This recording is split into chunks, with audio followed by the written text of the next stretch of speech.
This is Josh Bycer from GameWisdom.com. I hope you enjoyed this Critical Thought, your daily discussion on game design. Hello and welcome to today's Critical Thought. Before we get going, you can see I've done a little bit of sprucing up from some comments from friends and YouTubers here. I've removed the Critical Thought sidebars over there, and we'll see if we can make more adjustments as time goes on. If you have any suggestions, be sure to leave them below.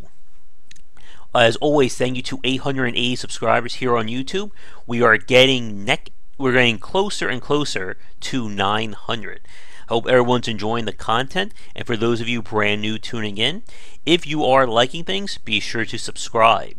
For the 800 subscriber Let's Play, no one decided to break the tie, so I decided we're going to do a little bit of Hitman play. This will be of the 2016 edition. Like I said, it's a series that I've played, but I'm not all that expert in, and I figure this will be a great time to force me to sit down and learn it.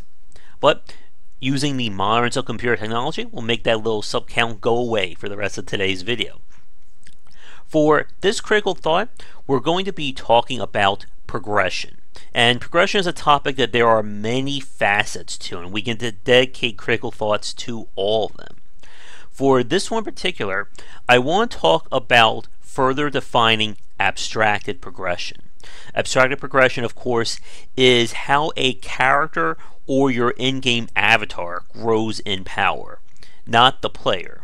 So again, this would be gear in RPG, leveling up, stuff like that. And when it comes to abstracted progression, there are two forms of it that the player is going to experience: set and random. We're going to start with set progression because it's easier to explain and talk about.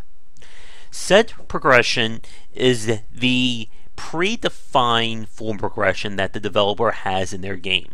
Again, this is going to be about any kind of leveling system, starting at level 1 to 50 to 100 and so on.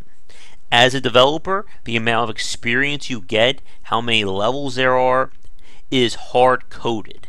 And because of that, set progression can vary depending upon what you're looking to basically have the player do. You could have a level cap that takes 2 hours, could take 10 hours, could take 50 to 100 hours. It all depends on what you're trying to do.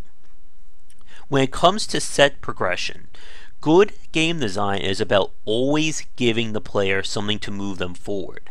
They should always have an idea of, okay, I'm here, now we're going to go over here, now we're going to get more experience, we're going to level up, and so on and so forth. If the player has no idea how they're progressing, they're going to get frustrated because they don't know exactly how long this is going to take. With using the classic example of an experience bar UI, you have a reasonable idea of, okay, I am 3/4 of the way there, and the enemies are filling up at this amount at a time, so I have a good idea of when I'm going to level up. When it comes to set progression, again, the more the player can control it or have an idea of what to expect, the better it is to motivate them. It goes back to that classic example of one more turn, or I'm going to level up one more time. Oh, I got something new. Let me level up again. And some of the best games and the ones that really keep you motivated always have something new on level up.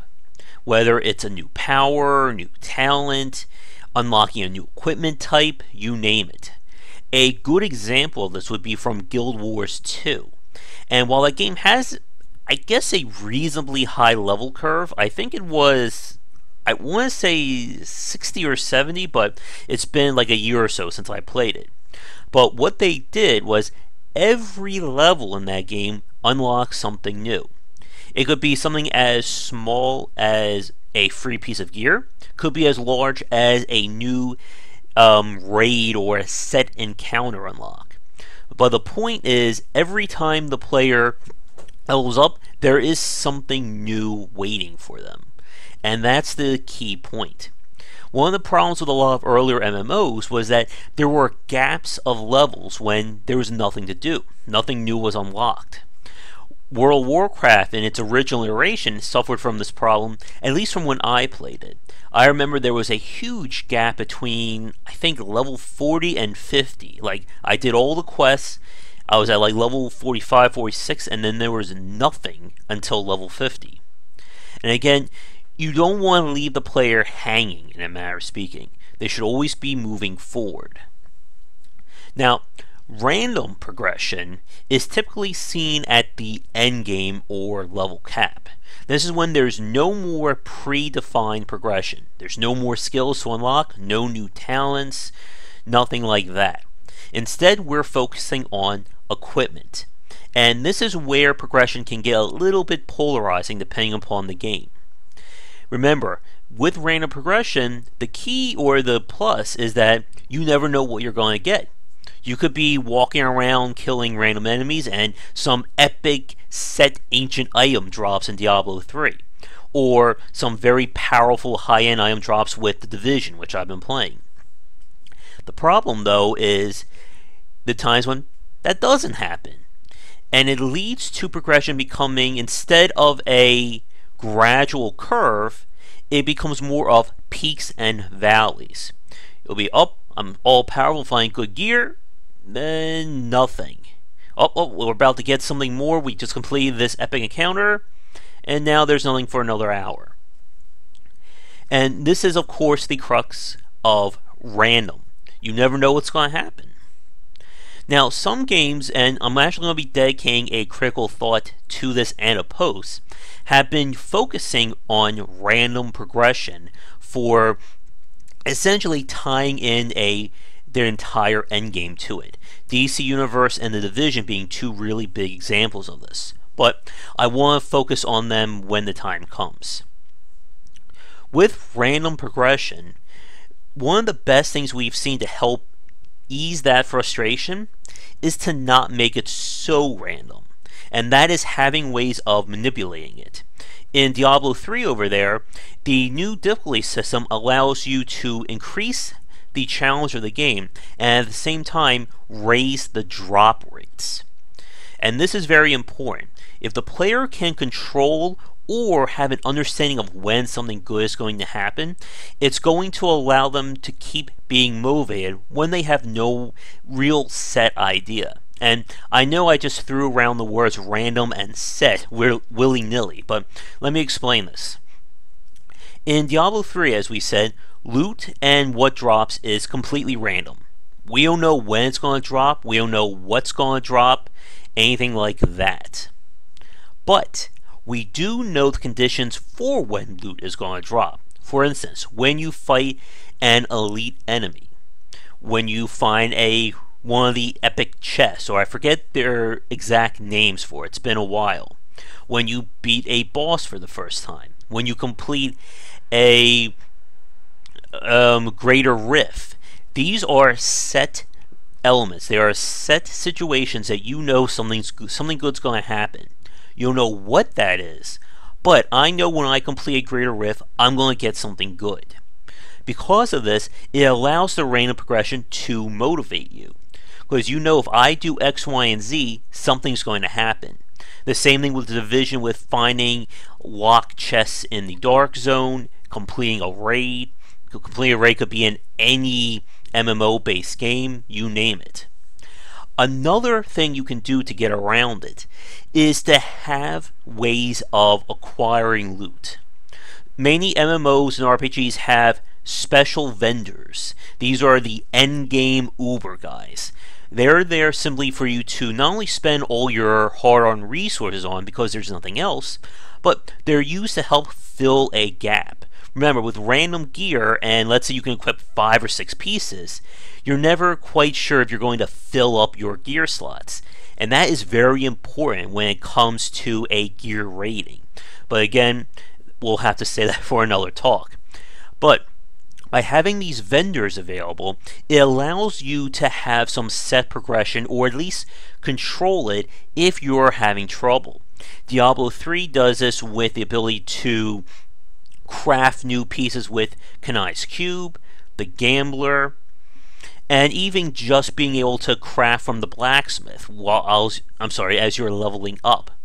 Again, these are ways to control the random progression while still having it be your primary source. Some games tend to go a little bit differently. They'll let you find gear on the missions, but the best stuff may only be vendor specific. I think DC Universe does this, and The Division as well. When you get to the super end game, you're doing the encounters or the raids. But the key point to keep in mind for progression is the player should always have an idea as to what they're doing. They should never be wondering what's going to happen next. They should still have some semblance of knowing, okay, I'm playing this game, I've gotten this much experience, I just need this much more to level up, then I unlock a new talent rune or a new skill gem. And then when they hit the end game, they know, okay, I could maybe get lucky killing random enemies, but let me go and do this extra hard raid mission with my friends. I don't know what I'm going to get, but I'm guaranteed to get something good. Remember, as with anything with progression, the player should always feel like they are moving forward. If they feel like they're wasting time or going backwards, they're going to bounce off your game. Also, I just realized I keep my screenshot over here. I should really put the video so that my hand doesn't disappear. Maybe we'll switch that around thing for next time. Like I said, I hope you're enjoying these little updates to the channel. We'll make more as we go along. I also, actually, as a quick aside, I need to change the banner art. I had my friend whip something up to alter the text. You'll see that hopefully later tonight. But we're going to wrap up today's critical thought. Let me know what you think of the changes to the resolution and all that in the comments below. Once again, thank you to our subscribers here on the Game Wisdom YouTube channel. Be sure to subscribe and like this video as we're heading up to 900. And then I'm actually not sure what I'm going to have for a vote yet. So we'll see what happens when we get there. Also, a little bit of a surprise announcement. I spoke with Robert Swan, who's he's a up-and-coming Twitch streamer who streams game dev, and we're going to be having a live discussion possibly this Friday, that is November 4th at 3 p.m. EST time. That's still subject to change right now, but right now we are scheduled for that. But that's going to do it for today. Once again, I'm Josh Bycer from GameWisdom.com. Hope you enjoyed this great content and the rest of the stuff on the site and channel. And I will see you all tomorrow with more great stuff. Have a great night. Thank you so much for watching this video. If you enjoyed it, be sure to like and subscribe to the channel. And of course, share with your friends. It always helps out. For daily posts on all manner of game design and industry topics, check out game-wisdom.com. To support the site and everything that I do, be sure to check out the Patreon campaign. If we can hit goals, it will mean more content for everyone to enjoy, and I'll be able to support myself and my household. If you want to follow me, you can find me on Twitter at GWBycer for updates throughout the day and random thoughts from me. And lastly, you can find me on Twitch right over there at GWBycer for daily streams most nights around 10 Eastern. Thanks again for watching the video, and be sure to check out more great content coming to the Game Wisdom channel real soon.